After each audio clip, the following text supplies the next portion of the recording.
gonna break the news? Who's gonna break the news? Who's gonna break the news? Back by popular demand, Tank's breaking news dance. Adam Schefter saying Pete Carroll expected to be out in Seattle. He could remain with the organization, but he is expected to be out. So this is Pete resigning. I sent a message in the break, and it does appear that this is of Pete's own volition. Mm-hmm. Can't coach forever, right? And we've said for a couple of years now, how long's he want to do the rebuild thing? When maybe last year there was that shot, right? Geno Smith was the top 5 quarterback statistically in the league. Maybe he's taken the step forward, and this year didn't go that way. And it's this team, are they on the precipice of contending for another Super Bowl? No. I don't think they are either. And Pete looks at it and goes, Do I need to do this for 4 years? Do I need to do this for another 5 years to be able to go back? No, I could take a front office position. Which is exactly what he did. Right. I could be the consultant. I could be a special assistant to the GM, whatever title they want to give me.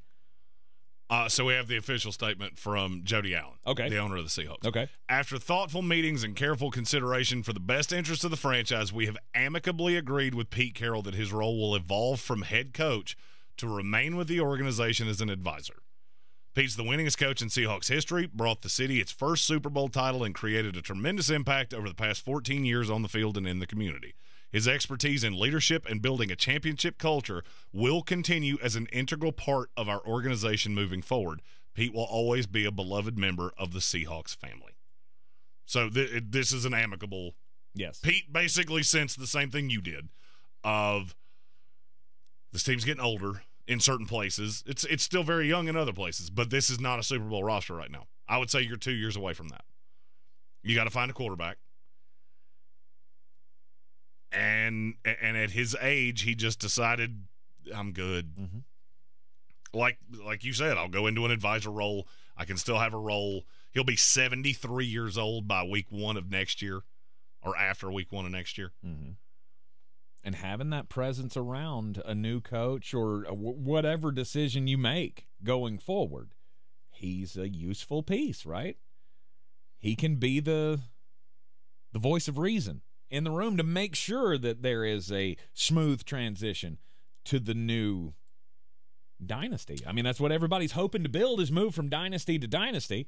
You want to have a coach like Pete Carroll. Every organization wishes they had a coach like Pete Carroll. Calvin Beermaster Rogers, I haven't cried in years. That was the closest I've come. Oh. Been a Seahawk fan for 20 years. I've met Pete in person several times. Just unreal. Mm-hmm. And that's... I get it. And it's the end of an era, right? This is the official end, right? When the defensive players started being pieced out around the league. You know, you had Sherman and Chancellor and everybody from the Legion of Boom got sent out across the league. You had the Russell Wilson trade, which you came out on the great end of with the Denver Broncos. So you got all you could out of that. You've been through a lot with Pete Carroll. 14 years in Seattle, 10 playoff appearances, a Super Bowl title, another Super Bowl appearance, 137, 89, and 1. Mm-hmm. You were 48 games over 514 years. One of the best to ever do it. That's a tremendous loss for Seattle. Mm-hmm. But good for Pete that he gets to go out on his own terms. So many of these end in contentious ways, and now you turn your eyes to who's next. And there's one name that I cannot stop. Who's that? Dan Quinn. Right. Okay. All right. He started there. Mm-hmm. Or, I mean, at least he was the defensive coordinator before he became the head coach of the Atlanta Falcons. Mm-hmm. That wouldn't be a bad call. He was the Legion of Boom defensive coordinator. Mm-hmm. Shane Waldron. For a couple of years. First name that came to my mind. Let's hire within. Shane's on a lot of people's radar as the next head coach. So but to me, he's a year away. Maybe. But is it in that scenario of we need to do this now or we're going to lose him? Do we end up in the same position as other teams have been, where they've seen their offensive or defensive coordinator go somewhere else, be successful, but they had to stick with the guy that was there? Maybe this is Pete stepping back and going, y'all need to hand this to Shane. If that's the case, we're going to know that pretty soon, Mm-hmm. and I don't think that's going to be the case. Adam Schefter actually just tweeted Seattle is expected to be interested in, amongst others, Cowboy defense coordinator Dan Quinn. Okay. All right, there you go. Maybe he was there twice. He was there from 2009 to 10 and then 2013, 2014. Okay. That's the name that's just stuck in my head. Mm-hmm. I mean, and I'm not saying you wouldn't retain Shane Waldron as the OC. I don't think he is ready to be a head coach yet. Okay.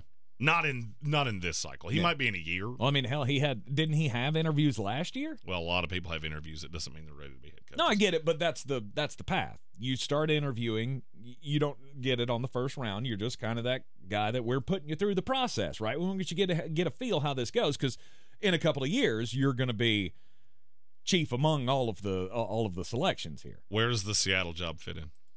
We have 7 openings now. Seahawks, Commanders, Chargers, Raiders, Panthers, Falcons, Titans. We've already said we think the Panthers is the least appealing of the bunch.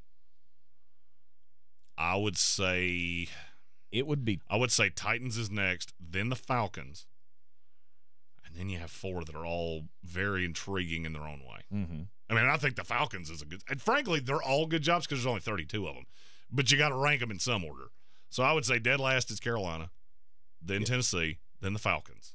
Mm-hmm. I would say the Raiders is probably next. Mm-hmm. Then I would go Chargers, Commanders, Seahawks. I would say it's the most attractive job on the board. I will say it's the second most attractive job on the board. I think the Washington job is the most attractive. I know that's the only one that's the other one that I considered. I know you've got personnel issues there to deal with, right? We got to figure out offensive line, defense. No, we got to do a lot of work to make this team relevant. But with me, it's the ownership, right? It's the Josh Harris thing. It's the Magic Johnson thing. They want to make this the coolest thing in the NFL. So that would be number 1 on my list. Yeah, but Seattle would be number 2. You're right. They have the most money in the league, too. Yeah. They have the most cap space in the league. The Seahawks are pinned against the salary cap. Mm-hmm. And you're kind of stuck with Geno Smith for another year. Yes. But even with that. Does any of the front office stuff concern you about the Seahawks? That they're going to be sold soon, or because that's been a rumor for a while. Yeah, and nothing's real. There's been no traction there. I'm saying, but I don't think Jody Allen wants to sell the team. I really don't. Maybe if she's going to do it, it would already been done. Maybe so. And there has been no movement on that. So I'm saying, if you're a head coaching candidate, though, would you think about that? Would that be in your mind of maybe in a couple of years this could go south if they change ownership? The only reason I would say no is because you have so many people in that area of the country, Seattle specifically, that have so much money. I don't think I'm worried about it. I think the cost is going to be so high that no, I really don't. I really don't. I'm not sure I would care either. I'm really not sure. I mean, by the time any of that really takes hold and you start seeing the effects of it, I could be long fired. Sure. So no, it doesn't bother me. Yeah, I'm with you. After I thought about it, Washington is more intriguing. Now, this is a better place to win right now. Yes. But if I'm looking for a job that I can really stake my claim to and be here for 7, 8, 9, 10 years, it would be Washington. Mm-hmm. But if I want to win right now, and Dan Quinn's the name that just keeps coming to me because he's 53 years old. Yeah. So I've already had my bite at the apple. I've already been to a Super Bowl as a head coach. Now I need a roster that I can come in, really transform the defense. I mean, and somebody said this earlier, and I apologize. I don't remember who it was. They were talking about I think it was John Carmen, actually, that said the defense was so bad at times with two-man fronts and things like that. I agree with you. If the defense had been better, it would have mitigated Geno Smith. I think both were problems. But then you put them together, and it becomes a gigantic problem. Mm-hmm. And John Carmen said they can't be or won't be sold until May of 2024 due to tax stipulations. Okay. From what I've heard that, I've also heard that it's not a no-doubter that Jody Allen sells the team. But that's 4 months away. May's coming quick. And may not have a choice. Yeah. So May is coming quick, and there could be some movement there. But again, I don't think it would be a real concern for me if I were a candidate here. There's also another thing. Now that I've thought about it more, I might change my mind again. Because having Pete Carroll in the room, having him still be there to lean on as I'm taking this job, that's also something that Washington can't give me. I don't. Well, they could. There are coaches out there that come in a consultant role. Try to stop putting the area on it. They aren't necessarily Pete Carroll, but they're still very good. Mm-hmm. Because I'll combat what you just said with, I never want to be the guy that replaces the guy. Yeah. Pete's the greatest coach in franchise history. It's not even close. Mm-hmm. So I'm not 100% sure I want to be that guy. But somebody's got to be that guy. Oh, no doubt. Somebody's got to be that guy, and who knows? I mean, did Pete think about that when he was taking over for Mike Holmgren? Right? He was the best coach in Seattle history. And then he comes in and he takes the job, and you go right into this era. Mike Tomlin with Pittsburgh. All these guys, all these teams that you used earlier in the program to say, how many coaches have these guys had? Well, he didn't take over for Mike Holmgren. Did he not? No, it was Jim Mora. Who was in between? Jim Mora. For Jim Mora was in between for a year. Okay. Well, I mean, it was a year. Essentially, you were the guy that took over for the guy. Mm-mm. There was that year is still the guy that took. That year is fine. Mm-hmm. That's the old Bill Guthridge rule. Yeah, it was Bill for a year. It was really Matt. It was really Doherty. Was the guy who took over for the guy? Yeah, really. Yeah, because it was so late in the year, they just handed it to Guthridge. Mm-hmm. Then he was here for a couple years. Yeah, but he was 2 years, I think. But he was 70 some odd years old. Oh yeah, he was out the door. He was going out the door. We were trying to get him a national championship. Mora took a lot of the crap, and then Pete came in and relaunched the franchise. Okay. I can't imagine it being anybody but Dan Quinn. Mm-hmm. It makes sense. I've spent this entire segment trying to find a name that makes even a modicum of sense, and I can't do it. And part of me feels like if Adam Schefter's already said it, it's probably already a done deal. It's already it can't be a done deal. Well, I know it's not a done. I know it can't be a done deal, but if that's who they want, there's been discussions. Well, I mean, you also got to think about Dan Quinn. He's been very measured. He's happy in Dallas. Mm-hmm. But you also have to look around if you're Dan Quinn and go, well, I don't think there's anything Mike Holmgren can – or Mike Holmgren. I don't think there's anything Mike McCarthy can do, both big guys. One of them had a mustache. One of them did not. Mm-hmm. I don't think there's anything McCarthy can do that will keep him from coming back next year. And he starts in a pretty good spot because he won the NFC East, 2 seed in the NFC, kind of seeing my ability to be the next Cowboy coach slipping away, even to get the interim shot. Mm-hmm.